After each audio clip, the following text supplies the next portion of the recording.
I'll start from where we last spoke. Now, the thing is, we live in Europe, and there's people in America, Australia. Well, basically, we are in the West. We go to school, and whichever country we go to in the West, they're teaching us a similar history.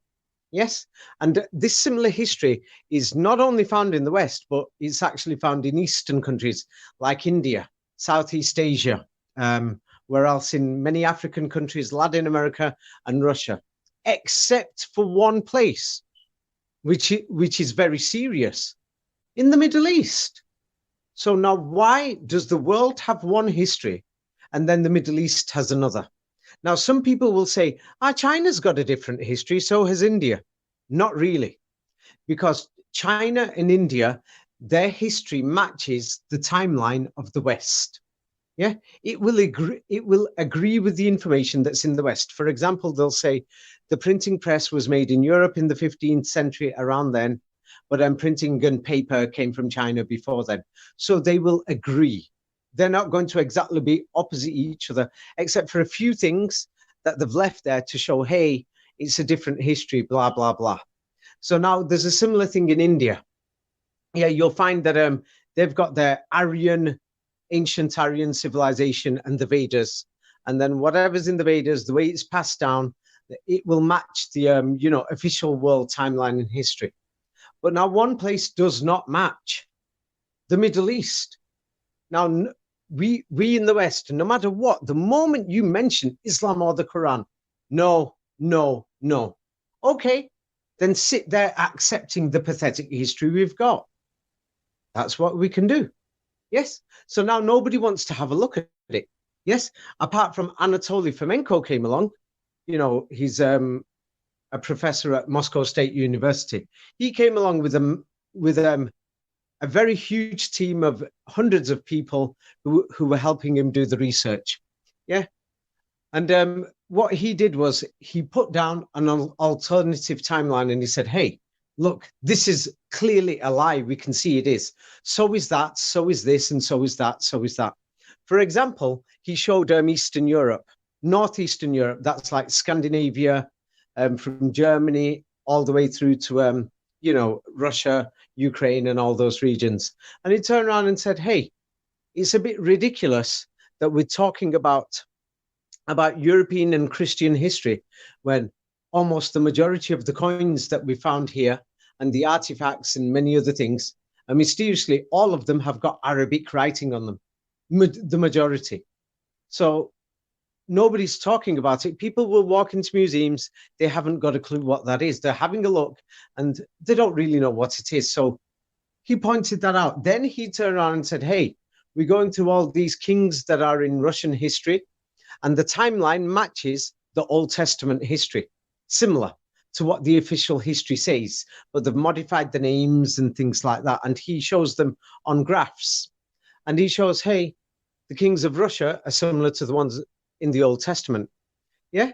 And then he shows that the similar timeline is used for the kings of England, for the kings of the Roman Empire, for the kings of the Byzantine Empire in Istanbul, for the kings of many other nations. He shows, hey, they just copied it from nation to nation and they just changed the names. Yeah, I've pointed this out in my books. That's a great discovery that Anatoly Fomenko has made. So now many people have made YouTube videos, and in Tataria groups, they call this previous empire, they call it Tataria, because some maps call it Tataria. Anatoly Fomenko, yeah, and some other people call it Tataria or Russia or the Mongol Empire. Now, there's many Muslims in Europe, in the Western world, who were born in the West, who've been brought up with Western history. Yeah, they call it the Caliphate. Yes, the Islamic Empire. Yeah, and so many people call it the Kingdom of God, because it matches the Old Testament kings, King David and others who come after him. It matches the timeline. So now we know that the Old Testament is similar to all these histories, but in England, they'll call it King Alfred the Great. For the Eastern Romans, the Byzantines, they'll call him Heraclius. They've just changed the names, similar stories for all their timelines, and they've done that throughout the world. But now Anatoly Fomenko went one step further. And what he did was he went through the Kremlin Museum of armory, of weapons and everything else, and king's crowns and many other things. And he turned around and showed, hey, the majority of these things, the bishops, crowns and everything else, he went through them all and he said, hey, they've mysteriously got Arabic writing on them. Not normal Arabic, but the Arabic that's in the Quran. And he pointed this out. And he said, and they are telling us, Russia, which ruled, huge parts of Eastern Europe, we're talking Poland, Ukraine, going into Finland and many other places. And they're saying, hey, this was a Christian nation. Kiev and Rus, they call it. And they say, the Greek Orthodox Church went there from Istanbul, the Byzantines, and they give us some bogus history. And he's saying, if it was Christian, then why do we have all these objects here, the entire majority, with Arabic writing and writing from the Quran? And now we've got all these Tataria groups that opened up in the last 20 years after Anatoly Fomenko wrote his books. And they started off from there. And now all these groups, you can tell there's something wrong in them. They're all publishing pictures and many other things saying, hey, look at this, look at that, history's a lie. But there's almost a complete silence. Nobody wants to mention what Anatoly Fomenko said and what he's shown. Nobody wants to talk about it. They're all saying, look at these great, amazing buildings. But nobody is, and they're all saying, hey, yes, it's Tataria, it's the previous civilization. But nobody is turning around and saying, hey, it was Arabic. It had the Arabic Quran. Now, we've got that problem in the East, but now let's go to the West. We've got another problem here because we've got the Knights Templar. And what they've told us about the Knights Templar is that the Knights Templar were parts of the Crusades and they were fighting these so-called Muslims. But then we've got down from records, which, the dates cannot be verified. Anatoly Fomenko and others have said that these records are more recent, probably 200-300 years old. But historians claim that they're many centuries old. But they still say that the Knights Templar had a leader with a beard who was called Muhammad, who they call Baphomet or Mehmet or Muhammad in English, modern English. So now we've got another problem. Who the hell were the Knights Templar? So we've got, and these Knights Templar, they were supposed to be financing all these great, amazing Gothic churches and other amazing buildings in Northwestern Europe, like France, Germany, Holland, England, and many other places. Right, that's the prime cover story, yes. Yeah, then when we look at these Gothic churches, the most amazing and the biggest ones are supposedly in Spain. But in Spain, there's that much Islamic history that it's been difficult to hide because Spain is economically backwards. Eastern Europe is economically backwards. As you know, the Iron Curtain only fell recently, in the last 30 years. So that's why the cleanup operation to delete history has taken longer. And the land is a lot more bigger. So in Western Europe, they've managed to delete, destroy, and do many other things to, buildings, modify them and everything. So now when we talk about these Gothic churches, there's many of them in China. There's all these Tatari groups. Nobody seems to mention them. They're all over China. They're all over China. You'll find them in India.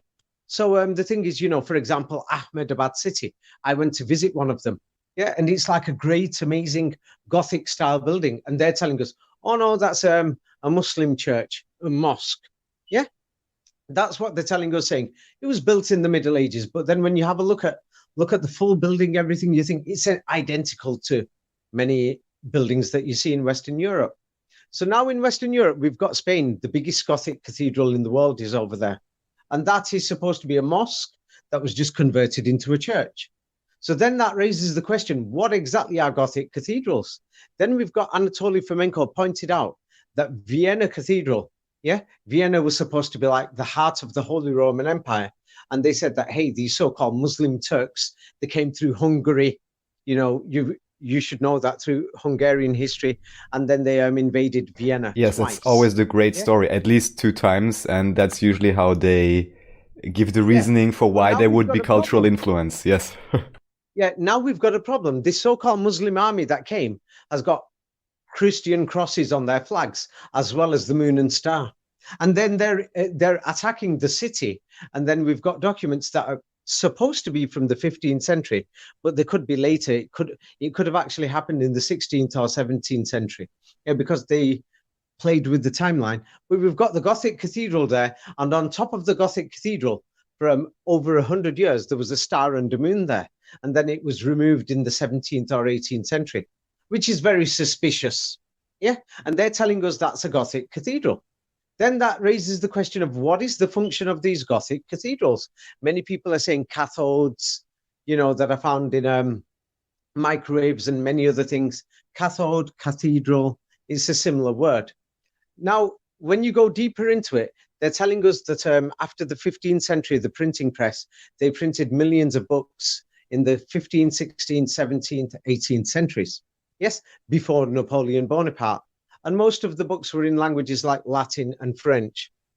Now, the thing is, so they're printing thousands and thousands of books in Renaissance Italy, Machiavelli, many other books.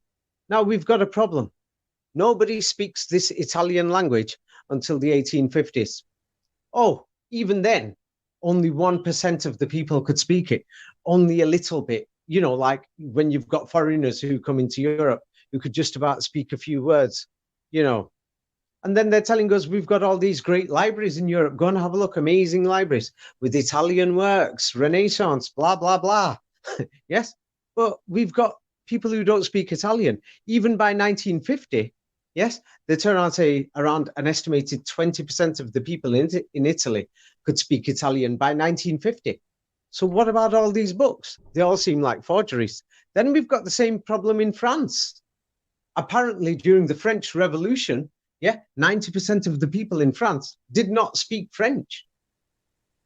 So, and they're telling us they already had these thousands and thousands of French books. En français, oui, liberté, égalité, fraternité, la révolution. Well, now we've got a problem. Were they printing all these books for ghosts? They're telling us that the Bible was translated into French in the 15th, 16th century and in Italian. Who are they translating Bibles for if people don't even speak the language? Can you see we've got these problems? Yes. So that means that we can't actually find a Christian history. So now when we go back to Spain, we've got the Cathars and the Knights Templar north of Spain. The Cathars are in south of France and in Italy, and the Knights Templar are in West Germany, Holland, France, England. They're the dominant power. Yeah.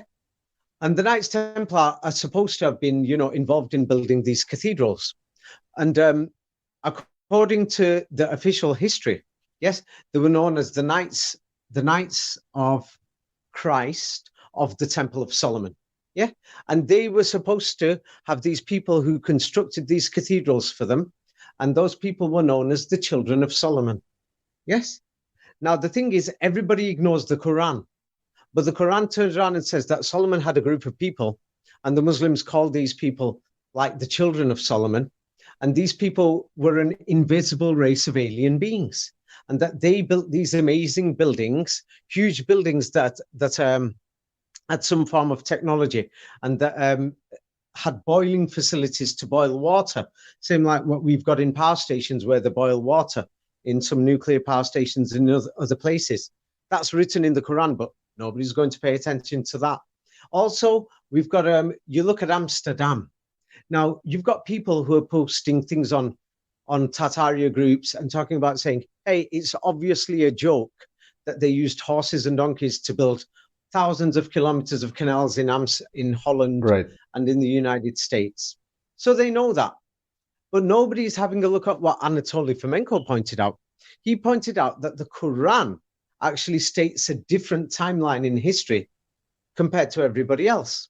Now, people might mention Anatoly Fomenko, he's just one man. And they might say that before him, there were people like Sir Isaac Newton. But Sir Isaac Newton's history has been falsified. We cannot verify his identity. But now we've got a problem. We've got 1/4 of the world who are so-called Muslims who are following a different timeline, who've got it in a book called the Quran. But mysteriously, the oldest Quran is from St. Petersburg in Russia. Yes. So, and that's in between the east and the west of the European continent, in the north. Yeah. And then we've got thousands of Arabic coins lying around in Northern Europe. So nobody wants to pay attention. Then the Quran makes a challenge to everybody. And it tells you, hey, yes, it challenges humanity. And it says, hey, they're telling lies about history. They're lying about this. They're lying about that. Nobody else is saying it openly. That book has been saying it. So therefore, when Donald Trump says Islam hates us, he wasn't referring to hates us, the people. He's referring to themselves, the leadership, because the Quran actually condemns them and said they're telling lies. Go and investigate. Other religions is based on belief. The Quran is not based on that. I'm not talking about modern Islam. Let's talk about the Quran as a historical document. Yeah, as a historical document, it says they're telling lies. These are the lies they've prepared. This is what you are going to find within their lies, etc. It tells you. Yeah, there's many things. So if I may ask, for example, just because it fits in, and I had recently seen the contributions by Michelle Gibson, and she's talking quite a lot about the Moorish Empire and the potential that, let's just say, there would be black-skinned people potentially as civilization builders as part of the real Native Americans that then got supplanted by modern Americans, whatever this may be. There's many theories. There's many theories, and many people, are talking about, and they talk about, for example, there's the Moorish. But now, if you've read my books, then when the Spanish went to the Philippines 500 years ago, they called that city Moorish city, Manila city. It was called the city of the Moors. Yes. So the definition of Moors can mean many things. Now, for example, many people, can you imagine in 1,000 years' time, they're trying to figure out our history today? Yeah. Now, many people will say that was a history dominated by the Europeans. But somebody else could turn around and say, no. It was, a great Chinese civilization because China is supplying all the goods for the last 30 years to the rest of the world. Yeah. So somebody else will say, no. It was the Soviets, because we in the West, we seem to think that, we're the majority. Yeah. But then the Soviets could say, hey, nah. Somebody else will say, no, there was another civilization called communism. So it will be debatable, and people will be arguing, was Venezuela and Hugo Chavez, was he a communist or was he a Democrat? Because he got elected, but he had socialist policies. So but then was Hugo Chavez black? Was he white? What was he? So these things can carry on going round. But if we it's like, for example, if we go to India, was India a white civilization or was it darker skinned? Now, that is a debate inside India itself, because in northern India, people have got lighter skin, that they look like, Mediterranean people. In southern India, they've got darker skin. Yes. That you could say that a lot of them look like Africans. So there is a huge war going on inside India itself, on blogs, on many posts. So now when people are talking about Moorish civilization, it's like there's people who are talking about Tartaria. Some people, Russian nationalists, will call it Russia.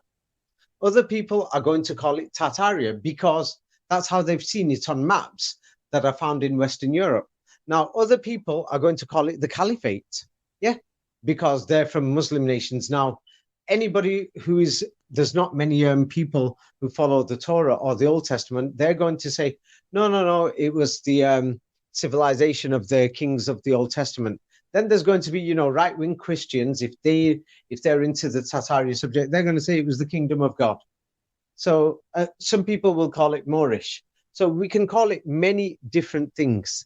But the main thing is there was a global civilization just 2 or 3 centuries ago. We can't define the exact moment. Would one of the parts of the cover-up in modern history potentially include what we understand as the Ottoman Empire? Oh, the Ottoman Empire, it's because it covers the Middle East. What happened there, that looks like one of the last stands of Tartaria. Right. I'll explain why. It's because if you go to Chechnya in Russia, that's next door to Iran, not far from Iran. It's in southern Russia. So we're talking it's very close to the Middle East. We are going to see Germanic people living there, Germanic tribes, and Scandinavian people living there. Yeah, which is not normal. And those people, if you go and talk to them, they're going to say, we only arrived here in the last 100 or 200 years. We ran from North and Western Europe. Now, if you go to Turkey also, you are going to see that up to 20% of the people are from Northwestern Europe. That they are going to tell you, we retreated from Western Europe, and they're mysteriously Muslims.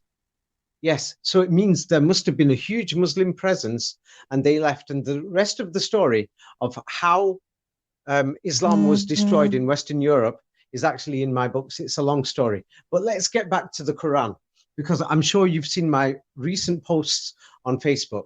Yes. When I was about age 15, when I was age 10, I started reading the Bible, because I went to a private school where you've got to pay.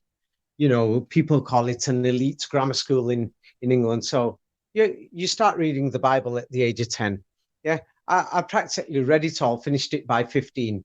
Now, when I finished it around age 15, I mysteriously bumped into, when I went to finished high school, it's the next stage, we call it college or lycée en français. Yes, what happened is there, I met 2 Arabic people. And those 2 Arabic people, they introduced me to the Quran. So I thought, hey, I'm going to read it. Now, when I read that, what happened is it makes the challenge to you. And then it tells you something that's strange. And it says, hey, go out there and you're going to find a symbol there with the number 19.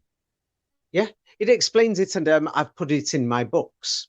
Yeah, so I've been looking at that since, I've been age 15. So since then, I was able to figure out what's a scam, what's prepared, and what they're doing. Yes. So now the Quran actually says that there is a group of alien beings that lives on Earth, and they communicate with a certain group of humans. Yeah. And those humans are greedy, selfish, and people like that. Now, what they want, that alien group of beings, they want to control humanity, and they want humans to be, subservient to them, below them. Yeah, that they don't want humans to have their own independent thinking, independent mind, or their independence. That's what the Quran says. And it says, basically, it wants you to love them. Yeah. Now, in upper class English, somebody's going to call that worship them. Yeah, but in common English, it just means that they want you to love them, to believe them, to listen to them. That's it. So now the thing is, when you have a look at history, politics, the media, football, the major football players, the major singers, the major everything, whichever part of the world, whether they be Japanese or Chinese or Indian or Russian, you name it, Brazil, whichever country, you're going to find the strange number 19 somewhere in there. I'm sure you've seen my posts. That 19 in the data is ridiculous. The way that they're using it in history. Yes, it's just totally ridiculous. Like, I put on my Facebook profile showing that, hey, Martin Luther King, he made that speech, I have a dream, with huge crowds. But he wasn't famous originally. How did he become famous? They've said that he was arrested on the 19th of October, 1960. And then he was released, and his release was high profile because the media advertised it. And they say that John F. Kennedy, organized his release. Yes. So now the thing is, then the way when John F. Kennedy sends everything to Congress for this Martin Luther King, that's on the 19th, blah, blah, blah. It just goes on and on and on. It's just a joke. It's just ridiculous the way that they're using the number 19 for here and there and everything like that. I don't know how to say it. People have got to actually read my books and go through it. So, like, for example, they say that for NASA, they've been using 1.9 billion or something per year. It's been costing them. It's just a joke. Have you been through the number 19 posts on my profile? Yes, I looked at them, yes. Quite astounding. Is it ridiculous? How many references there are for each of those, because it's not just 2 or 3, but it's plenty. I just like to briefly mention, as you spoke about Russia, although I don't know anything about it really, is that with Chechnya, weren't there also many types of like civil wars or supposed terrorists, which seem to be related to this history wars, if you know anything about it? Okay, there's more. Let me explain to you. Most people don't realize what's going on in Chechnya, and not just Chechnya, Colombia, so-called terrorists. Yes, and where do you call it, in Afghanistan? What they've really been doing in those places, like, for example, they're saying that Afghanistan, huge drugs production. There's drugs being produced everywhere, even in Spain, you might not believe it, and in Italy, there's groups. Now, I don't know if you've had a look at the history of the 1970s in Italy. The government turned around and said there's terrorists, separatists, and there's the mafia in southern Italy. They advertised it. There was crime there, same like there's crime in anywhere else in the world. Now, what happened is because these nation states are new, they want to bring everybody under their control. Right. They can't do that if people are living in the countryside. Now, what the Quran says is that these people who are in power, they don't want you dead. They want you to love them. That's why they provide you entertainment. They provide you stories. When they tell you there's a disease, they want you to believe it. When they say this is a cure, they want not just to be your masters, they want you to love them. So it's not just about being a master, control. If it was about control, they'd totally make everyone into slaves straight away. It is not slavery. It is more about, getting everybody adoration or some energy exchange. That's a highly, I just want to point out, relevant point because it can explain a lot psychologically. You're right. With only control, they could have moved differently. There's something else going on for sure. Yes. So now the thing is, nobody's stupid. It's ridiculous if somebody turned around and says, it's like I've shown it in my books. You could take a photograph in the morning and you'll see the position of the sun in the sky in one place. Then when you look at it in the afternoon, the position has moved. You could see the same thing with the moon. So we know things are moving. Now, if somebody turns around and says, oh, no, they're just moving by accident, it's called a force in science. Yeah. They're talking rubbish. We know that somebody must have created these things, and that's why they're moving. Yes, this is not a question of flat Earth or round Earth. It doesn't matter if the Earth is moving or the sun. I'm trying to say there's movement. Now, for something to move, somebody has to make it move in the first place. That's how we know that everything's been created. So now the thing is, to do with the number 19, the Quran tells you you're going to find this. And then it says that there's 19 angels that are stood basically on the doorsteps of the fire of hell. Yeah. And then it warns you and says that when you find this, you will know who's speaking the truth. Yes. And I wrote my books first. I put the posts later, because if I put these number 19 things, last year when I started writing, people won't know what it's about. I wrote about the history first so that then they can go through it. Yeah. But the other thing is, anybody who had the Quran anyway, already many years ago, would already know these things. I know these things not because I'm any more smart or intelligent or better than anyone else. It's because I read the Quran and it says, hey, go and have a look there. You'll find this, you'll find that. And that it's exactly how it said. That's what I found. And it said, hey, the timeline, hey, it was like this. Anatoly Fomenko had a look and said, hey, yes, it's true. It's a lie. It's a joke, this timeline in history. And then the Quran says, hey, these buildings were like this. This is the person who built them. This is how they constructed them. Now, in these Tataria groups, people are saying, hey, it's impossible. We know they couldn't have built this with horses and donkeys. But nobody is going back to somebody like Anatoly Fomenko, who made this subject famous all around the world. Everyone's ignoring it. Or maybe it's deliberate. Maybe a lot of the posts in these Tataria groups are now done by, agencies that are, with the world system. Basically, as you can see, it's just a joke. Yeah, I'll give you an example of World War I. Now, this will make you think, what the hell? Yeah, it's just going to make you think, what the hell? Let me just have a look now. The Battle of Amiens or Amiens. Yeah, right. It says that 19,000 Allied soldiers were killed or injured. Let's have a look. It just goes on and on. It's just ridiculous. It's just ridiculous, the data. Somewhere in there, they'll have something that if it's not on the 19th of the month, then it will say somewhere to do with the number 19. Or Marilyn Monroe. What's her story? John F. Kennedy, yeah? What his oldest photo, yeah, or one of his oldest photo is while he was in Harvard team. He was the 19th player, yeah? John F. Kennedy organizes the release of that Martin Luther King. And then for Martin Luther King, oh, look at this. It's called the King Bill. And it was passed on October the 19th, 1983, for a national holiday law for Martin Luther King. It just goes on and on. Oh, yeah, the civil rights legislation that John F. Kennedy introduced in 1964 was introduced on the 19th of June. It's just ridiculous.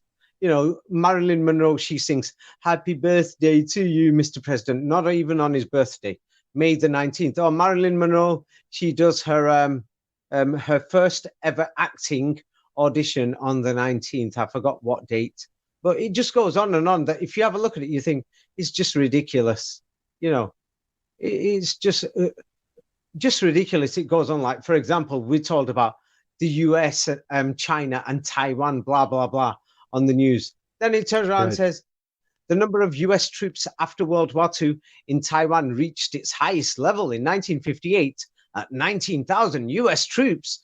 You'll find that in the media. So it just goes on and on and on. Like, for example, Trump orders the withdrawal of US forces from Syria on the 19th of December. You know, the big dates. The 9/11 Commission report, if you go through that, they say September the 11th, the day began with 19 hijackers getting through a security checkpoint. That's the first sentence on the Commission report.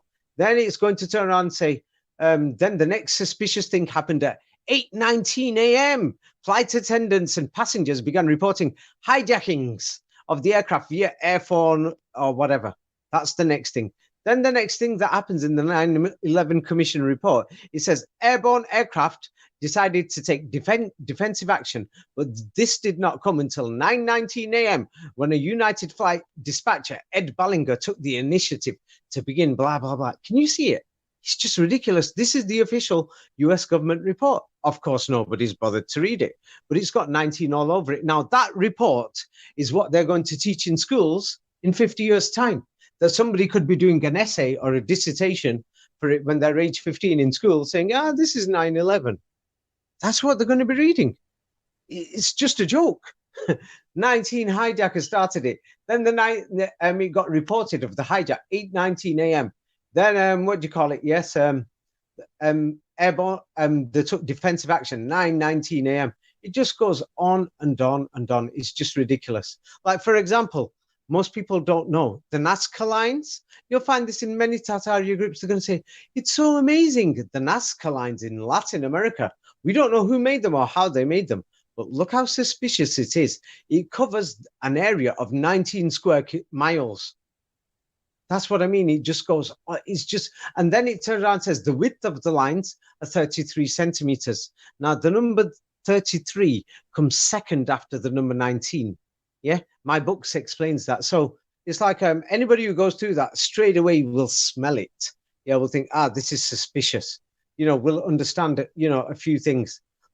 You know, oh yeah, France, when they were talking about Fukushima nuclear power station, whatever scam, you know, Fukushima blowing up.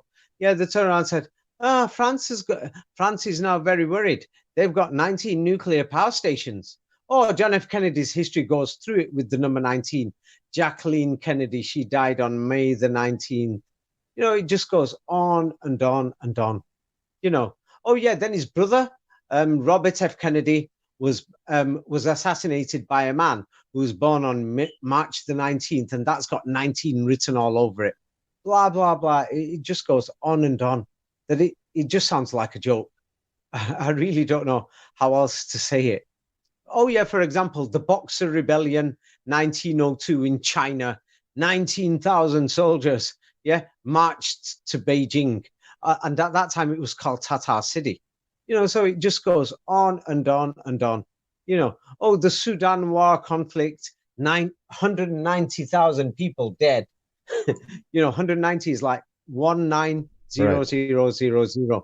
Syria's civil war by 2014, when it was in the media. We're talking about how they report things. They reported it saying, there's been more than 190,000 people dead. How the hell do they know? Why does it have to be 19? Oh, yeah, look at this. It says, Chairman Mao Zedong, he built bunkers and tunnels underneath Beijing, 19 miles of space underneath the city. Oh, yeah, because Beijing's got an underneath city. So it just goes, oh, Charles Dickens, his Christmas Carol, December the 19th, it was published. It just goes on and on. Oh, it says that the United States had 190,000 soldiers in Taiwan, but in 1958. But today, Taiwan's military has got 190,000 soldiers strong military to fight the Chinese if they invade. Or the World War II Museum, 19,000 square feet. It just goes on and on and on. Then, oh, the United States entered the war, World War II. The army started with 190,000 soldiers. Yeah. By the end of the war, there was now 190,000 women in the army. Can you see? You can tell it's just a joke. It's just a joke. The working hypothesis here, just briefly, would be that this is used to completely construct events and dates, or as a cover-up, or simply to have something real happen, and if the numbers don't match, just change them for the magic. Yeah, now the thing is this. Now, the meaning of the number 19, I've put it in my books, right? And the Quran actually says that they want you to love them or worship them. Worship is the posh English word. Adore in Spanish, adora in Latin. It means that you should love them the most, trust them, believe them. That's why people now, they created fake elections, fake nation states. My books explains how they created the nation states. And then they, in the Middle East, like you mentioned Chechnya, Afghanistan, and all these other places, and there's Colombia, that what they're trying to do is destroy the countryside, cause conflicts, and force everybody to go living in the city area. That's why in Mexico and Colombia, it's the same rubbish, same like Afghanistan. Oh no, they're growing drugs in these places.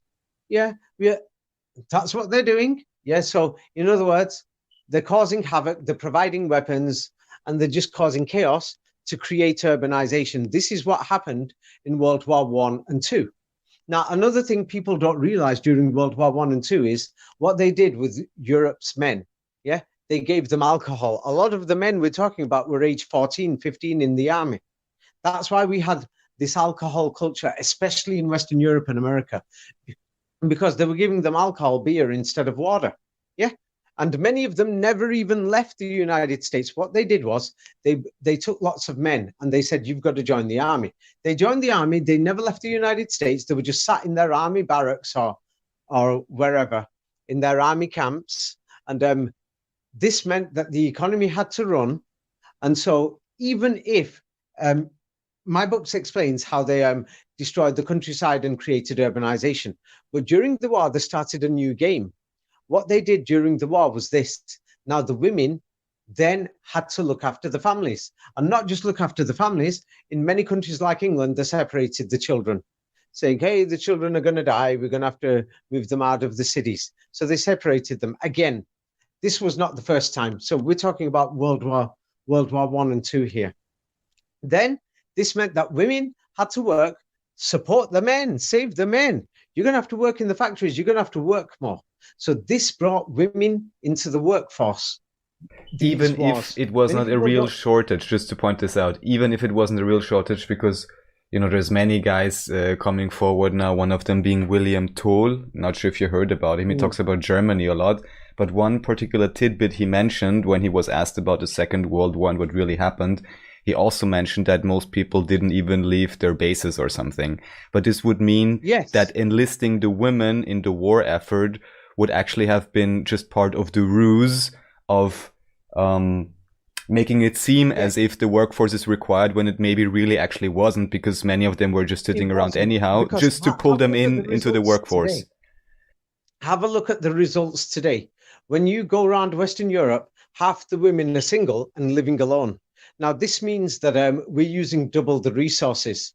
Now, because they're single and living alone, we've created a society where it's become almost impossible to get married.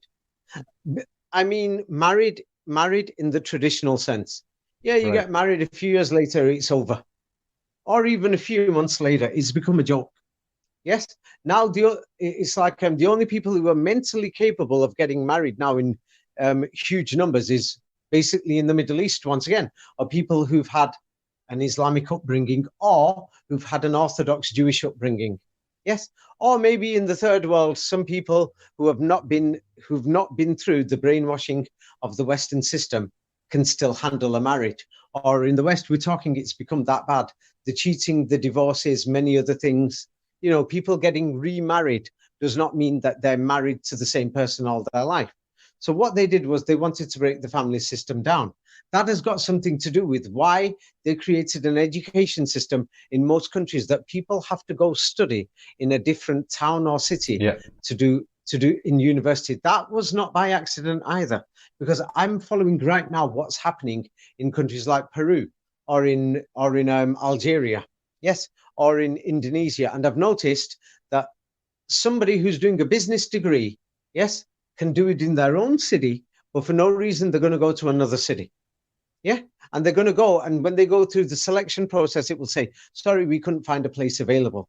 But all these things are done deliberately to separate families, to get people far away and things like this. So it's a long-term plan what they're doing. It's a long-term thing. What they've done is so that everybody's dependent on the people in power. And the people in power basically want you to believe them, to love them and worship them. Now, the Quran actually tells you the opposite. Now, I've just put a little bit of that number 19, yeah?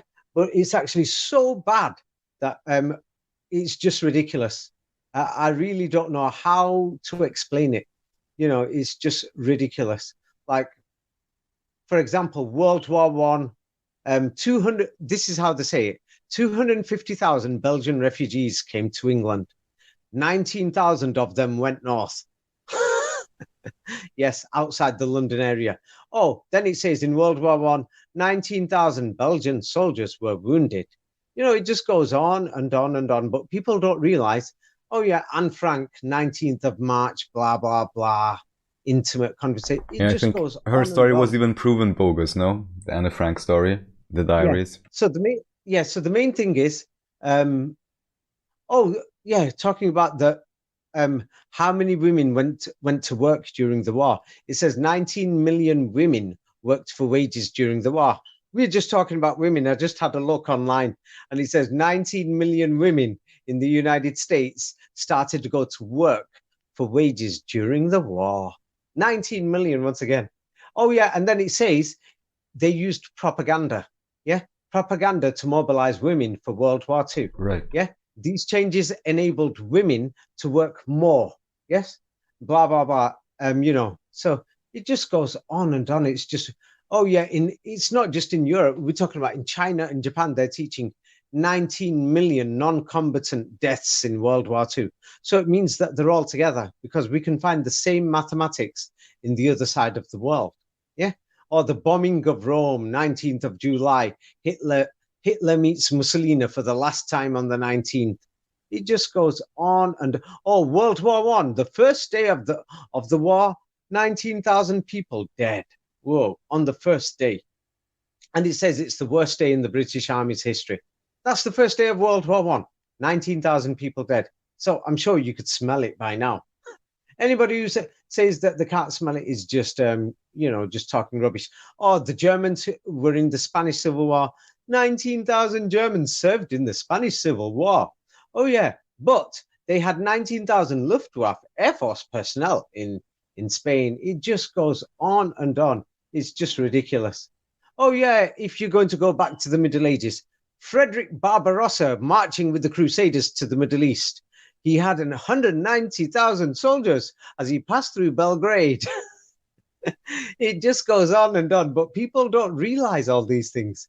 It just goes on and on, to talk about global warming, radiation, radioactive waste.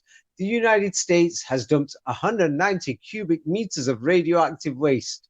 Yeah. But then if you go to the other side of the world in Russia, it says that 190,000 reported radiation levels have gone up in Severodvinsk. It just goes on and on.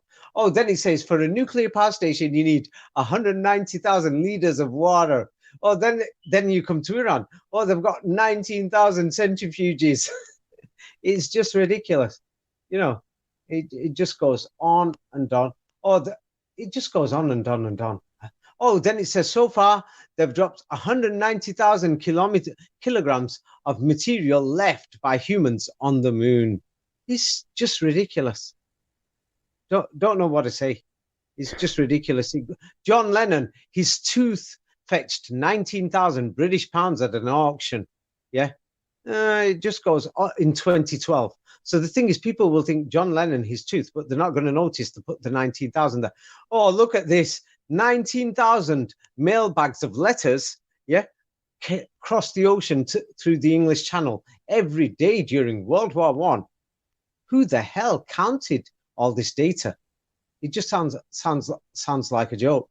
Oh, 19,000 black men served during the Civil War. It just sounds like a joke. It's just ridiculous. Oh, yeah, during the Civil War, the major battle, the Battle of Sharpsburg. Yes, 19,000 soldiers wounded. The Civil War. Oh, yeah, the race riots that started in 1919, you know, Ku Klux Klan, everything developed around that time, started on July the 19th. It just goes on and on and on. I really don't know how. Oh, the Sichuan earthquake in China, 2008, 19,000 school children died. Oh, yeah, the earthquake started 19 kilometers or miles underground. That's where it started, where the cracks started. You know, it just goes on and on. You know what I mean? Yeah. So it just goes on and on. I'm sure you've practically got the hint. Oh yeah, by now that for sure. yeah, And I there's also too much. I read the books, and all I can say, I'm not revealing it now. Everyone should check out the books. But just to mention, anyone with the most basic numerological skills can Yeah. understand what the 19 is about. Yes.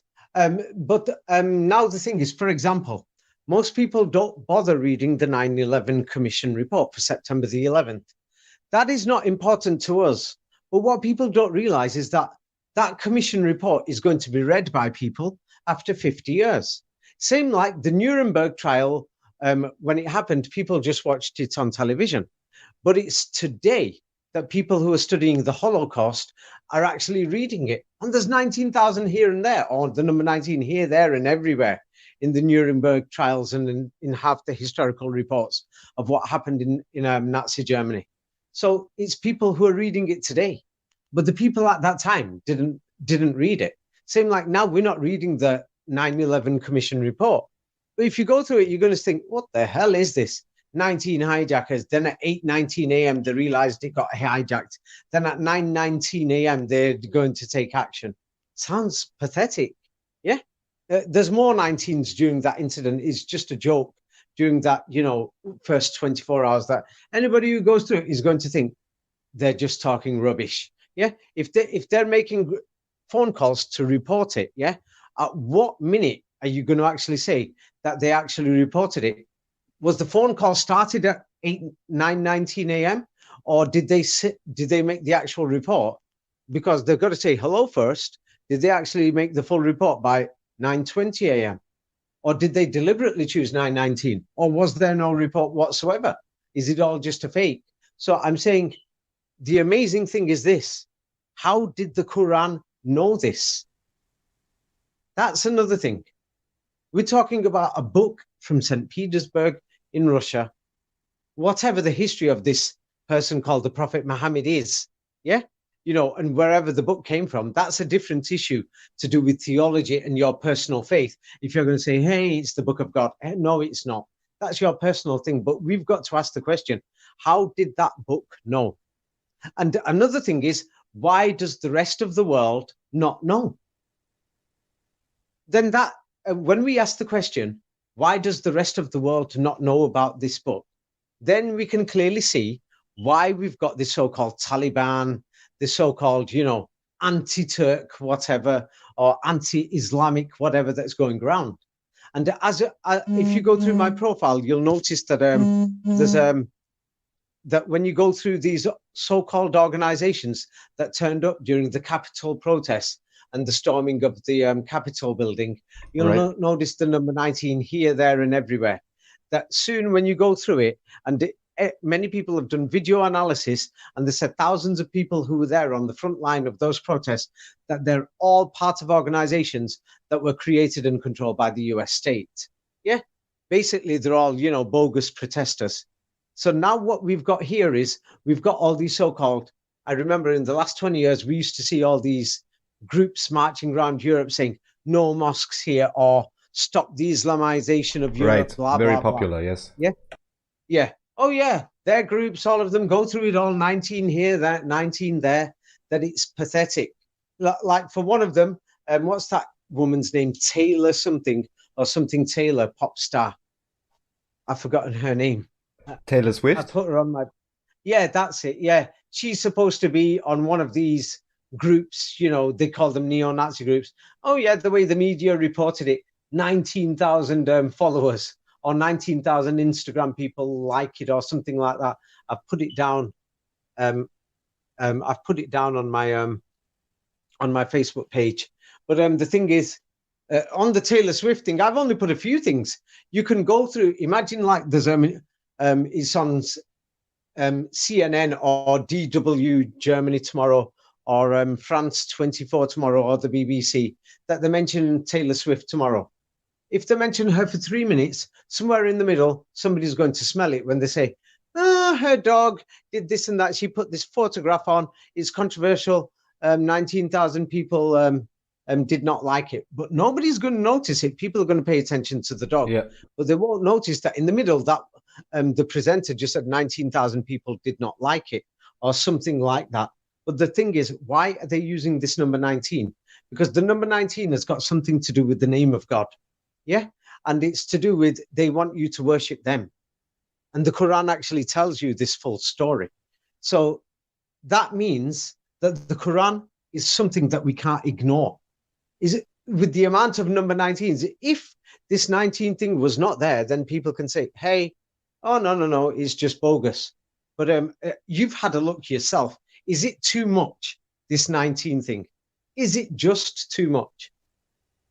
Yeah, well, definitely. And knowing how some individuals with certain ideologies operate, it only makes sense that anywhere you can, for whatever your purpose exactly may be, you're just going to put it in.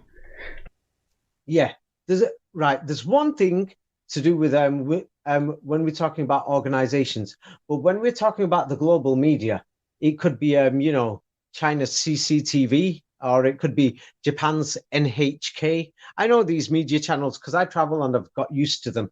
Or it could be Russia Today, RT. It could be CNN, CBN News. It could be Yahoo News. It could be just local newspapers, like the New York Times or the Daily Telegraph or Le Monde in Paris. It could be DW News in Germany. All of these people are using the same data with this number 19 somewhere in there for major events. Now, the thing is, if they're all using it and they're all saying the same message in the same news, it means that it must be organized. Now, if they were using it in opposing ways with, conflicting data, then it will mean that, hey, they are all against each other. But because they're all showing it in a uniform way, yes, and they're all saying the same data, then it means that they're all together. Yes? If they're all using the same data, like, for example, this is impossible. I'll show you. It just sounds ridiculous. Iran has got 19,000 nuclear centrifuges. The United States says that Iran is a state sponsor of terrorism on the 19th of January. On the day the nuclear talks start, the Iranian currency drops to 19,000 per dollar. Then this nuclear compliance deal ended on the 19th of May. Yes, then the Iranian prime minister or president turns around and says, hey, this nuclear deal is no good. We need 19,000 megawatts from our power stations. And this demand is 19 times higher than the current output. Yeah. And then at the same time, the United States, FBI, CIA say, we've just confiscated $190,000 of nuclear equipment that was going to be smuggled into Iran. Blah, blah, blah. It just goes on and on and on. It just sounds ridiculous. Then they say the oil exports dropped to 19,000 barrels a day because of the UN sanctions, which were enforced by the United States, the former sanctions, which were reinforced on the 19th of September. It just sounds like a joke. Yeah, but nobody, oh yeah, and they're saying this has affected Iran's economy and their GDP is only $19,000 GDP per capita. Yeah, but now Iran's going to survive because they've just signed a new contract even with the sanctions of 190,000 barrels of oil to India. Yes, and because the Iranian businesses are suffering, many people decided to go online, and 190,000 new businesses have just come online. And so now Iran is angry and it's threatening the United States. And it says, we will target your 190,000 US troops in the area. Can you not smell it? It's a bit too much. Yes. Too much indeed. I do have a bonus question in relation to all the history. Just, it's another one of these off-the-cuff things, but just to anyone, and I've investigated this now for years and watched all kinds of things, but still, there's so many loose ends anywhere with all the relabeling and the confusion.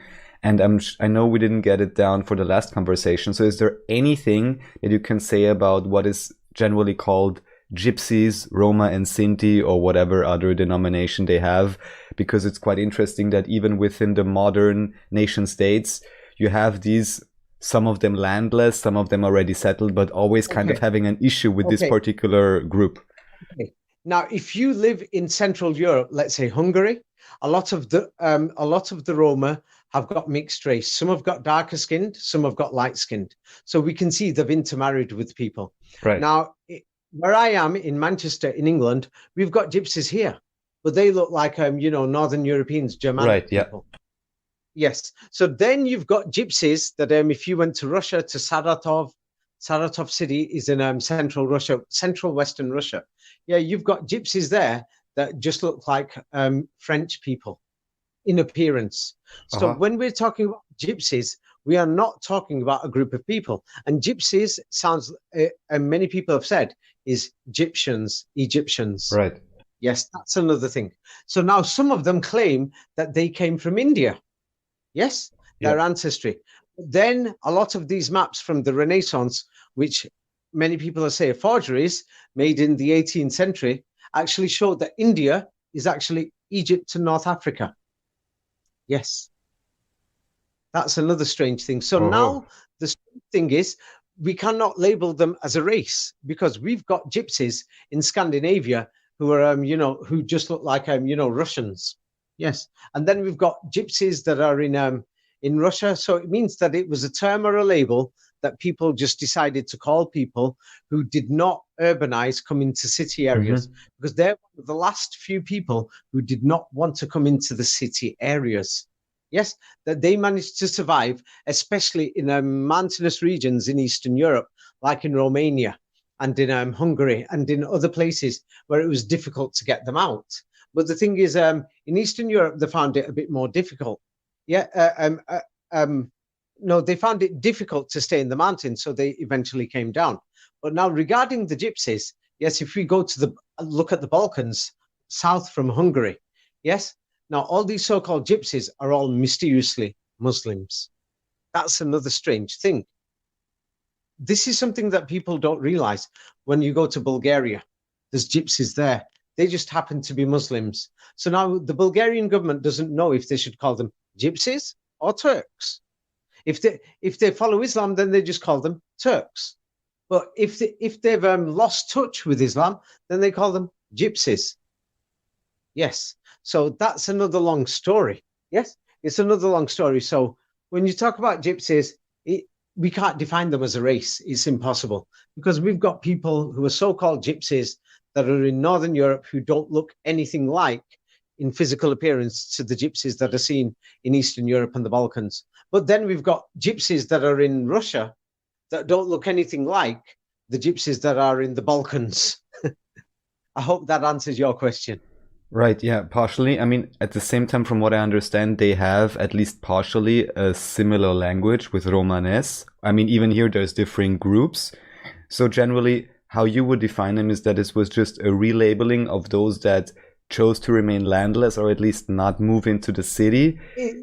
I'll give you an example now. For example, the word, there's a word called Arabels. They say it's Latin, but we know it's not Latin. We're not stupid.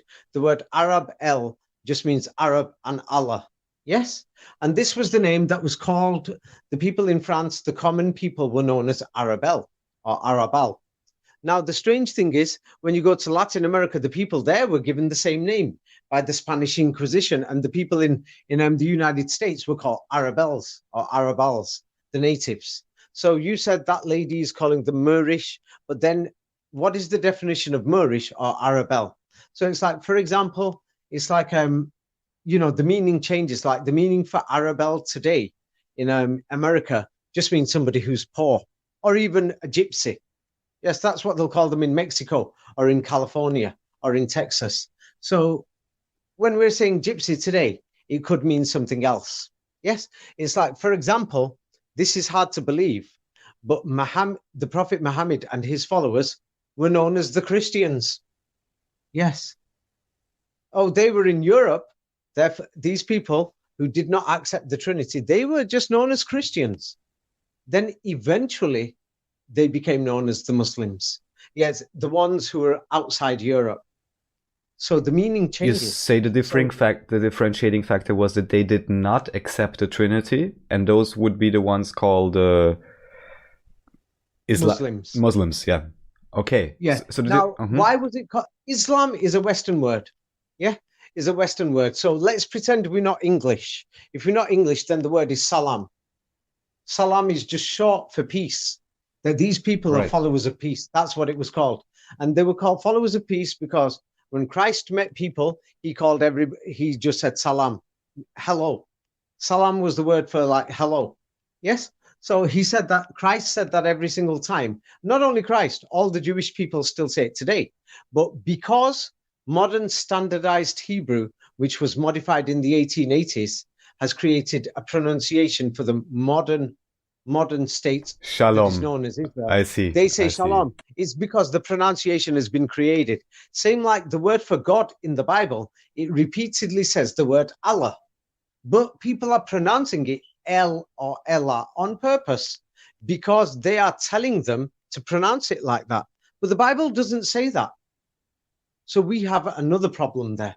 Yeah, and even in German, you may be aware that alles, everything, also is really similar to Allah, everything, alles. Yeah. Yeah, no, for example, there's some things in history that you're going to find difficult to hide. Even in 200 years' time, they'll probably find it difficult to hide that Spanish was a major language, English was a major language, China was a major deliverer of all the goods around the world. Some things that you can't hide. Now, there's some things that they failed to hide was that Arabic, the language of the Arabic Quran, not modern Arabic. Same like modern Hebrew is not same like the Hebrew in many of the manuscripts. Now the thing is, what do you call it? That Arabic was actually the global language. They can't hide that. It's difficult. It's because, for example, there's a language called Ladino that was used throughout Latin America just only about 80 years ago, 70 years ago, before people started going to school. And in school, they're teaching them modern Spanish. Right. Yeah. If you have a look at all the letters that were written in Ladino language, let's say from Chile in the 1930s, Argentina, there's no difference between that and Arabic. But I'm going to put this in a new book to show how they created modern languages. Now, when somebody looks at Sanskrit, yeah, if you look at Hebrew, modern Hebrew, it looks nothing like Ladino. But Ladino looks the same like Arabic, and Arabic looks the same like so-called Hebrew 3 centuries ago, almost like it's the same language. That's the only differentiation. Why people will say it's different is because these so-called historians will say, let's say you write a letter in English with your handwriting, then I write one with my handwriting. Then they're going to say, oh no, Raphael's handwriting is different. That's not English. That's a language. They'll just give it a name and say, that's Australian, and David's from England, so that's English. So, oh no, they'll just classify it as 2 different languages. That's what they've done on purpose. It's like I'm somebody, it's because I've been studying many languages from a young age, international languages. Yeah, it's because I studied French for 5 years in high school, then 2 more in university, and I studied Spanish for 5 years. So I was naturally into languages. Then, because I really wanted to travel, I thought, hey, I want to become an international person. So I studied Chinese, Japanese, yeah, Arabic, Indian, what's the other language? Turkish, Russian. You know, I studied quite a few. I studied German for a year, but didn't manage to learn much. I'm not going to lie about it, but I did study it for a year. But it's certainly obvious, just to briefly mention, even with just mainly, in my case, Romanic language, so English, German, French, all the parallels are obvious, and then it gets really strange with all the Middle English and so on, how they try to tell you. Yeah, it's difficult to put together. They tell us something, but where is the proof? Their proof is they're going to show us books from printing presses. Yeah, exactly, which are almost all reframed and rewritten with the stamp of the Jesuits, even if on the Bello Tartarico, because I always wondered with many medieval languages. Nobody has a look at who the Jesuits are. The Jesuits mysteriously formed in France, in Paris, right? When you hear this, you're going to think, what the hell? It's actually, well, you know, because I don't want to insult the viewers, or I would normally say, what the yeah, it's the Jesuits formed in Paris in the 15th, 16th century. That's the date, but they could have formed in the 17th century. Around that time, yes, to say after that, 200 years later, to say that in Paris, they dug out the graves of everybody, yeah, and they put them, you know, in the Paris, they call them catacombs, you know, under the city. And they say there's millions of bones, yeah, mysteriously bones, and they're neatly organized, yeah, right. That almost like it must have taken thousands of people to do that. And you know how the average person is going to react if they were supposedly Christian or even Muslim. Muslim and Christians are similar, or even if they were Jewish. Nobody in their right state of mind is going to get hold of all these bones and start burying them. Now, the strange thing is, these type of bones, like in Paris, that are under the city, we're talking about the Jesuits, I'll get back to them. They're found in many places: Poland, Hungary, Italy, Spain, Germany. You'll find them, Czech Republic, many other places. That you'll find these strange places with thousands of bones. Rome, yes, for example. So now the thing is, what the hell's going on here?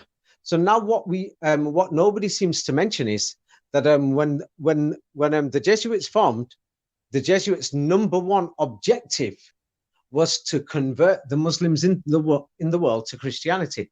In those days, convert didn't mean convert. It really meant convert or kill him. Kill that guy, man. Kill him. Yeah, have you got your weapons? They killed anybody who is not going to accept that Jesus Christ died. Yes. Now, the Quran tells you the story. Now, this is where the Quran comes in. The Quran says they didn't kill him. Yeah, they're lying about it. Yeah, simply.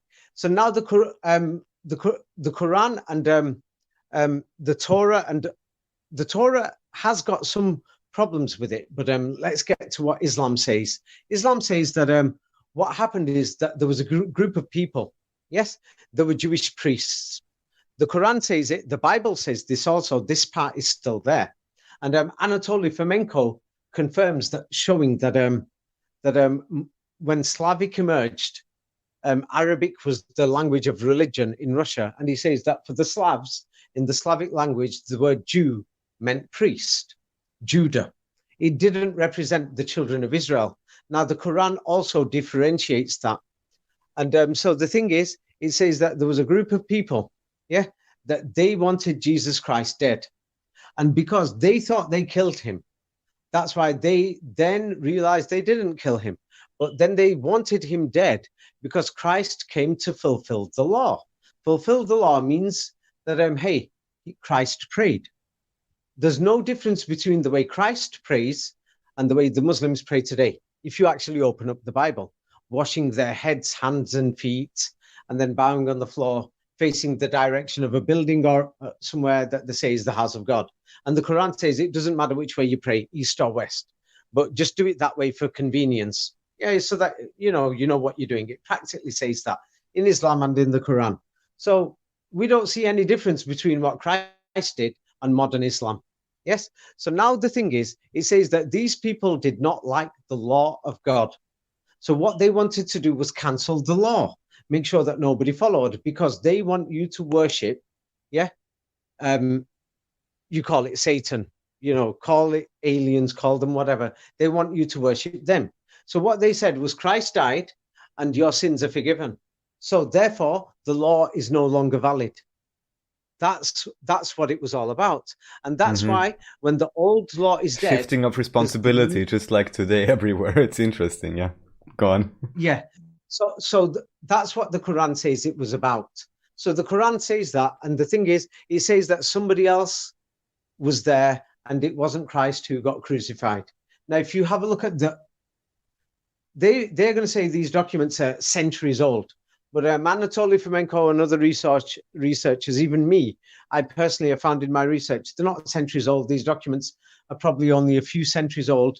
And in the oldest documents of the so-called New Testament, it says that that the other guy who was there at the trial of Jesus Christ, he was called Jesus as well. That this guy was called the Son of the Father or the Son of God, and the other one was called Jesus Christ the Messiah. So the Quran says that the other guy got crucified. The other guy, it was the other guy. And what happened is that after Jesus Christ, the Sanhedrin, or however you want to pronounce it, the Jewish priests, the businessmen, the bankers, everybody else, they got together. Yes, they got together. And what they did was they thought, we've got to fight against this movement. Because what happened is after the Torah came, they had taken power. And they'd managed to already modify many things and put that so that their interests came first within the religion of the Torah. Call it Judaism, but that religion at that time was not Judaism. It was just the religion of the Torah. So then Christ came. He came for the lost sheep of Israel. Yes. And it wasn't just Israel. It was all the people. So Christ came for everybody. So then there's all these millions of people following Christ. They didn't believe the crucifixion. So then these people declared war on these so-called Christians. Now they declared war on these Christians. And then in the Bible, it says, after Jesus Christ is going to come the Spirit of truth. And whatever he says, blah, blah, blah, you should follow it.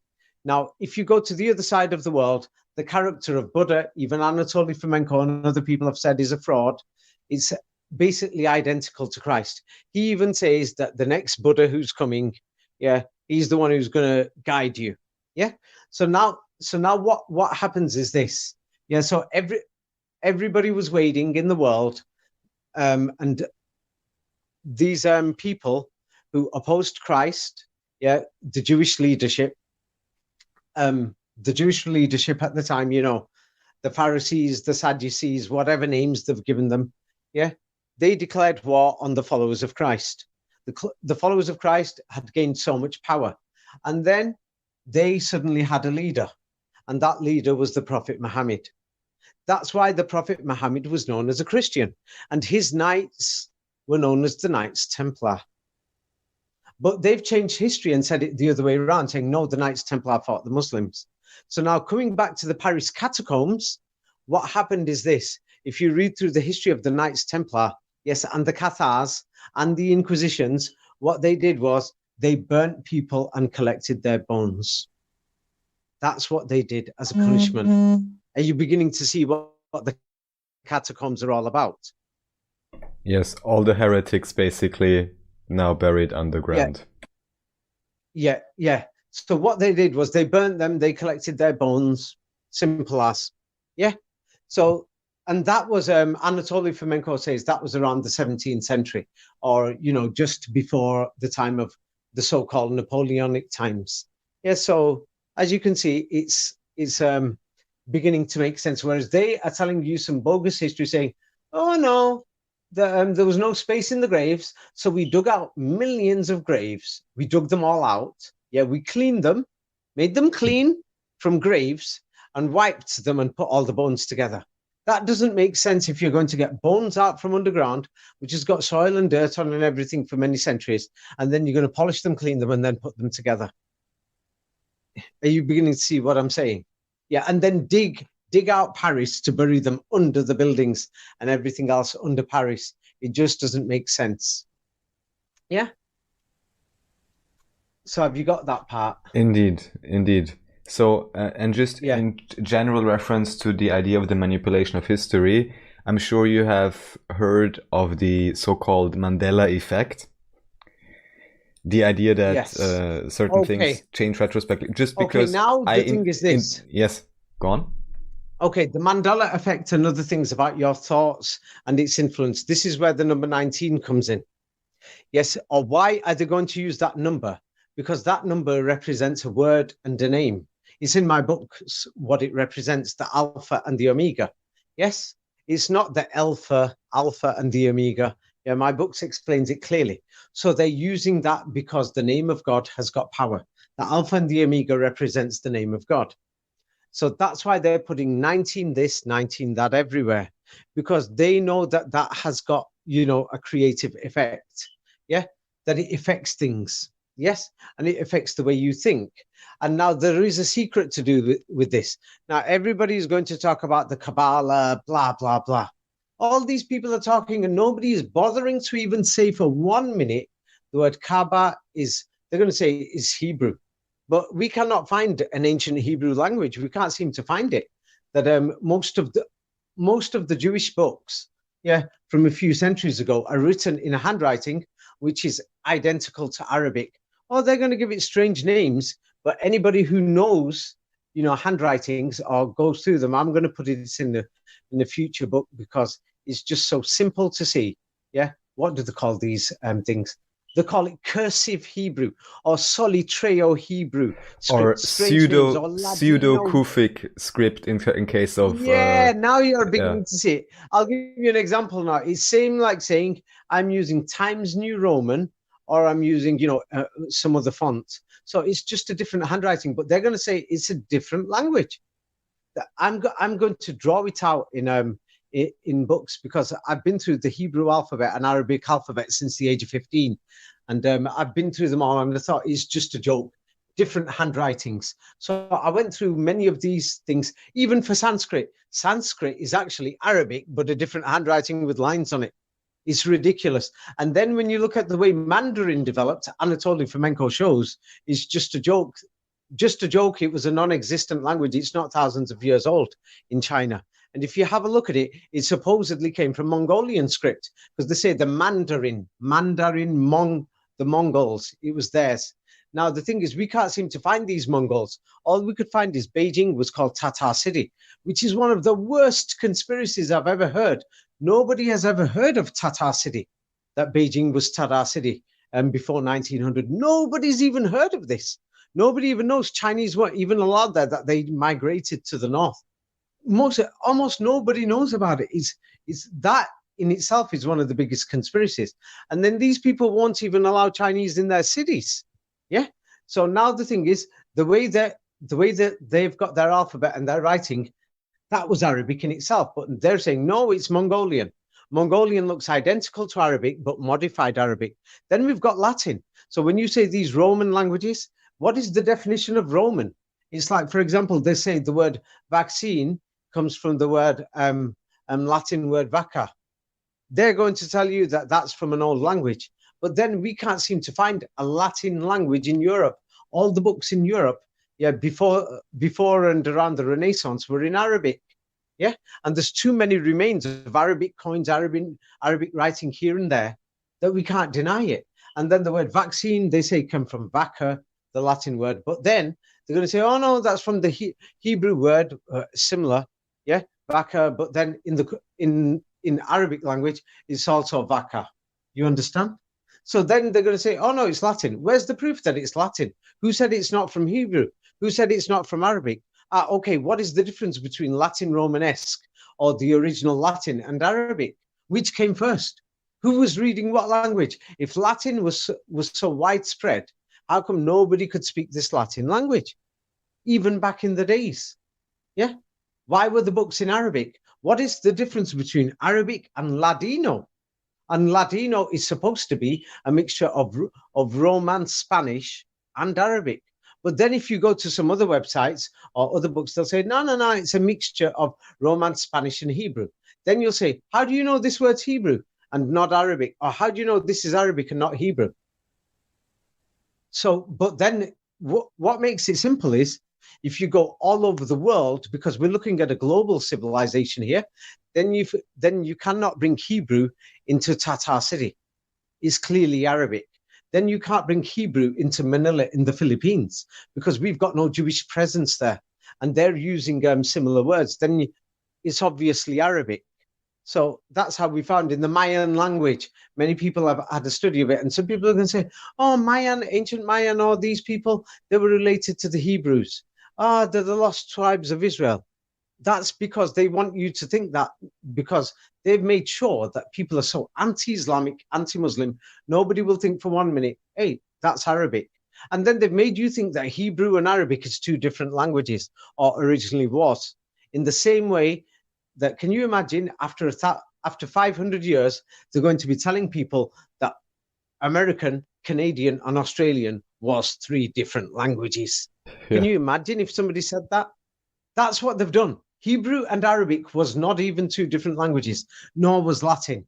And then if you have I'm going to draw diagrams of it in a future book, that the Cyrillic, script that's used in Eastern Europe, and it came from Greek, that is just modified Arabic. That's all it is. Or then if you want to say, for the sake of, being an anti-Islamist, let's say, okay, it's modified Hebrew. But then you can't say the word Hebrew, because that language was the language of the rabbi, the masters, the educated teachers. That's why it was called Arabi in the first place. Arabic, Arabi, that's why it was called Arabi, the language of the Arabs or the rabbis. It meant the educated people. But today they've made people believe that Arab means a race. No, it actually just meant educated people, or teachers, or professors, or masters. That's all it meant. Yeah, makes sense. Let's leave it at that. I'm sure you've got enough information. I'll probably have a new book soon, specifically on the number 19.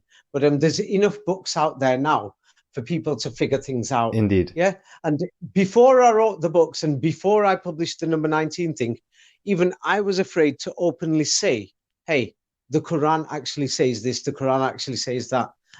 Now I don't care. Yeah, it's because Anatoly Fomenko, what they did was, in the end, when he wrote everything down and he said the Quran's got a different timeline, and he shows that, hey, the Quran is showing Christ didn't live at that period of time, nor did Moses. They lived in this period of time, etc. They labeled him a Russian nationalist. Yeah, I'm not pro or for or against anybody. Now, if somebody's going to say, hey, the Quran has got that alternative version of history, yes, it shows that they're challenging this new world system. Right. That is, yes, they're challenging them. Now, if somebody is going to ask me from a religious perspective, this religion, that religion, I am not talking about religion here. I'm not trying to say, hey, you follow this religion or that, or support this or that. What I'm trying to say is that this is something so big in history that our side of the world has been told so many lies that it's a joke. And mysteriously, that book is telling you to wake up. And that book is followed by an organized, over 1 billion people. And they're on the other side. Now, the thing is, if they're on the other side, it means there must be something. There is something wrong. That these people don't want to integrate when they come into Europe. They want to preserve this language that's in this book. And they're telling us, hey, no, this was the original language. And they're telling us, oh, no, you have a look. That history is a lie. But no, we turn around and seem to look down on them. We do in the West. We seem to turn around and think, oh, they're backwards, they're uneducated. We're educated because we memorized and we got brainwashed and learned this history. So who's the stupid one here? In their book, it tells you, don't just believe it. Go and do research. Go and think. In the West, we're told that, oh, no, the historians have done all the research. This is the truth. That's it. It's set history. Now, if you speak against it, even online, oh, we've got fact checkers these days. Yes. So you can't even challenge it, even if you investigate it and question it. Oh, no, there's fact finders, tellers. They'll delete your post or they'll delete you offline. Yeah. Or what they're doing in Europe and the West now is what they started in China 10 years ago. Fact stuff and facts, this and that, whereby they just blocked everything. Now, what people don't realize is, people don't realize within the next 10 or 20 years, right now, there's groups, Tataria, this, that, blah, blah, blah, truth seekers, all of these things, the way things are going, even those things will not be around in 20 years' time, because that's exactly how it happened in China. It took them around 20 years to totally shut down every form of opposition, that you've totally got to accept this history, that the only people who can investigate and question are people who are with the authorities or the people in power, so-called archaeologists and historians and media professionals. Nobody else will be allowed to say anything. If you say anything, they're going to say, finding, it's found that, hey, you've said a lie. No, it's so serious. There is going to be nothing left. It is absolutely serious, and I definitely agree with you that that is the plan. However, it's increasing. It's increasing. And the thing is, people are running out of time. So I've put these things there. Now, if people want to, even if they download and save things, we're talking about in 50 years' time, 100 years' time, I give permission. People can print my books out. They could do whatever. They can do whatever. Now, a big thing about the Quran is what the Quran has successfully done is that from generation to generation for centuries, they've managed to keep the opposition by denying this world order system, by saying, hey, no, you're just a bunch of liars. No, this is what you're doing. And they've managed to preserve it. So my books, even with the downloading and everything, and Anatoly Fomenko's books and a few other researchers, people might be able to keep things, for 10, 20, 30 years. But that Quran has created an opposition system. And that Quran is following the system whereby it's saying Muhammad was the leader of the Christians. Oh, they've changed history now to say, oh, no, it's a different religion. He was the leader of the Christian resistance. And he was the Renaissance and the rebirth of the Christians, whereby the followers of Christ fought back. But now they've made it out like, oh, he was, messing around with children, things like this, fake history. That Anatoly Fomenko has even shown that the Jesuits wrote that. Even I've had a look at it. A lot of it is just disgusting. Do you know what they've put down and said? That this Prophet Muhammad was turning around saying that goats breathe through their ears. How, and they said this is an Islamic statement. These things have entered Islamic books. So it means that these books have been modified and changed. And to do with this, like if, for example, there is the question of 666 and Revelation. Now, many people have been reading the Bible and it looks like the information is incomplete. Now, if God wanted to send a message, what type of a God is that who is going to send an incomplete message whereby people have to guess?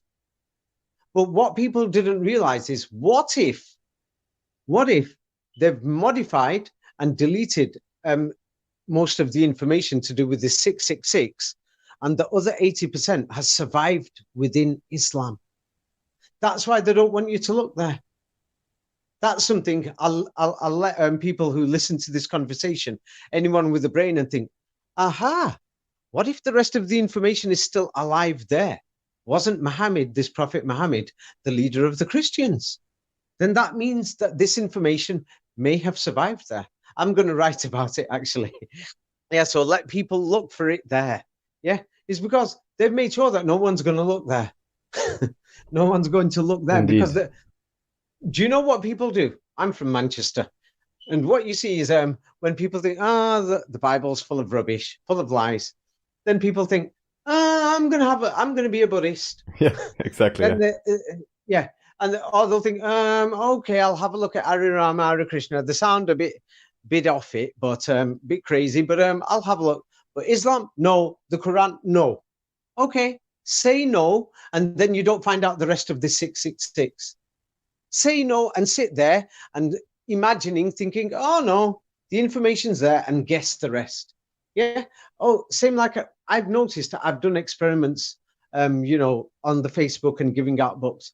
When you put a picture there or a video, people are listening to videos, and looking at pictures. But for the details, many people are going to be listening to this conversation. For the details, they're going to have to read. They're going to have to make a bit of an effort. To do with the number 19, there's no point in doing a video or talking, because they've got to actually look at it, the data themselves. It's like one person put a comment on my Facebook and said, hey, can't you just make a video? You can't. There's too much. too much information, and it's like you can't explain half that information. Well, People otherwise, read anyone can take a look and they can make their own documentary videos. Doesn't have to be up to you, you know? Everyone can bring their own effort. Videos now, a lot of them haven't got any factual evidence behind it. They're giving their own ideas, opinions, assumptions, but nobody's coming up with actual fact. Now, Anatoly Fomenko was respected because he said the data was a lie and they're using mathematical patterns, and he showed it with graphical analysis. Yeah. That he has done something amazing. Now, in my books, I've actually shown that the number 19, it's a joke. It's throughout the space agent's history. It's throughout the history. You could find it in the science of the way the Earth functions and everything. They've put 19 here and there, that it's a joke. Yeah. And I've put many internet posts to show that it's a joke. Yeah. So I don't know. Personally, some people have said, hey, David, the information that you've put out, you should go down in history, like Anatoly Fomenko, because nobody else has come out with that. Do you know when I first started putting those posts about the number 19, within a week, there were some people who started putting on other things about the number 19 to divert people, mislead people. So soon a misinformation campaign is going to start. Same like with the Tartaria groups, they've been hijacked. It's a joke. When I look at these groups, I still see them now. Most of the posts are a joke. Oh, see this on top of this building. It might have done this. It might have done that. Nobody's even asking a question saying, why is there so much copper on the roofs? Is there a single historical document from the past that explains this, the copper, or mentions it? Not many, but the Arabic Quran does. Yeah. But nobody's going to bother to have a look at that. Yeah. I've not written about that in my books. Yeah. I've not written about that in my books, but I hope to do so soon. But the thing is, the Quran talks about it. So that is another reason why you've got to carry on this war against Islam. This war against Islam was here 50 years ago. The Iranian Revolution, Ayatollah Khomeini, the bad news, Gamal Abdel Nasser, the 6-day war, the Muslims, blah, blah, blah. It was going on. But the anti-Islamic Islamic thing has been going on for centuries. That almost throughout history, or these historical documents that we've got from the Jesuits, is just anti-Islamic. And the Jesuits, their number one objective was to kill Islam. Oh, and they're based in France. And then within 100 years, according to the official timeline, the dating, which Fomenko has shown to be wrong, but it shows that their men were working in Western Europe. Yeah, but weren't they supposed to be trying to do things and create documents to convert Muslims? What sort of Muslims are in Germany, Holland, and France, and England, where they were operating? You see what I mean? Yes. Yeah. But nobody is going to have a look at that. Nobody is going to think for 1 minute saying their number one objective was to get rid of Islam and convert Muslims. Who were these Muslims they were trying to convert in Western Europe? If there is no Islamic history there. And then we've got the Knights Templar, which is so big. The Knights of Christ and of the Temple of Solomon. The Knights Templar is so big. King Arthur, these other legends and everything in Western Europe and America. Yeah. And their leader was the Prophet Muhammad. But many of them mysteriously, fluently spoke the language of the Arabic Quran. How could they have learnt that living in France, in England, in Holland? It doesn't make sense. In Scotland, in Wales. The history doesn't make sense. But no, they're going to turn around and say, they went to the Crusades. They were there for about a year or two, the language. I've known so many people from England who went to live and work in other countries, and still they can't learn another language in a year or two. Because these days travel is common. Still they can't. They learn about 5-10 sentences. You know what I mean? And they're telling us, oh no, these Knights Templar mysteriously spoke Arabic. Oh yeah. And they didn't believe in the Trinity. They believed that Christ was a prophet. That sounds like Islam. They're Christians. And wasn't Islam Christianity? Yes. So it's actually the same thing, but just a new title. Yeah. Just a new title. That's all it is. Anyway, let's leave it at that, and we'll talk some other time. I'm sure there's enough there for you to reflect on. Now, the question of, is the Quran a religious document, and is it from God or not? That is a religious question. Me, as a researcher in history, what it looks like is that true history is on the side of the Quran. That's what it looks like. Now, to do with religion, where you're going to go after you die, where you go before, where you came from, that is a matter of faith and something speculation at the moment. You know, I haven't got the evidence for that. I don't know. I'm not going to make it up. I don't know what's going to happen to you or to me when we die, or if we're going to live again, or whatever's going to happen. Now, that is something else. But to do with history, it looks like the Quran is on the side of that person who was called Jesus Christ. My book known as Jesus Christ, that actually goes through the full story, what's as it is written in the so-called Gospels, and the original copies, you could go through it. Yeah, you can find them online, and mysteriously it matches the version of events that's written in the Quran. Yeah, so it's like another surprising thing is these Muslims that are in Europe and America. I don't know why they're not picking up on these issues. Aren't we told on the television Islam is trying to convert everybody? Right. If they are, then why aren't they telling the world? They're in France, they're in Germany, they're in Austria, they're in Canada, Australia. It seems many are not as acutely aware of those particular points as you are. It seems more be like a subcultural that might be thing. one. But another thing is that we're told in the media that they want to take over the world and convert everybody. They don't seem to be bothering. Right. So it's not exactly what the media is saying. So it's clearly a lie. Because if they really wanted to and they're making an extra effort to convert people, they would be going through these points themselves. Now, if I found it just by reading the book, then I'm sure that they would have found it, you know. So Islam is not what they've told people it is. Yeah. Or there is modern Islam. They've created these fake books, fake whatever, that even Muslims are following those things. Right. People have got to be careful of. I'm saying that the Quran as a historical document, yeah, when it comes down to it, and the history that's in the Bible and the history that we found in Western so-called historical books, the Quran actually challenges them, and the history doesn't match with what they are saying. Yeah, and the buildings, you know, that are in the middle of nowhere. We've got Gothic churches that just seem impossible, that they're built with horses and donkeys. Like, for example, I put down a cathedral that says they built it with a few hundred people, which just sounds ridiculous in the middle of nowhere. You know, many cathedrals like that, you know, throughout Europe and in other places around the world. So it's just ridiculous, the sort of history they've given. Yeah. Anyway, let's leave it at that, Raphael. Yeah. Thank you talk some other very time. Much. And my next book, I hope, is finished next month. Thank you. That's awesome. Yeah. We greatly appreciate it, and the truth shall prevail. Thank you very, very much. I hope so. Yeah. Okay. Take care. Yeah. Good. Have a nice day. Thank you. Bye. Bye.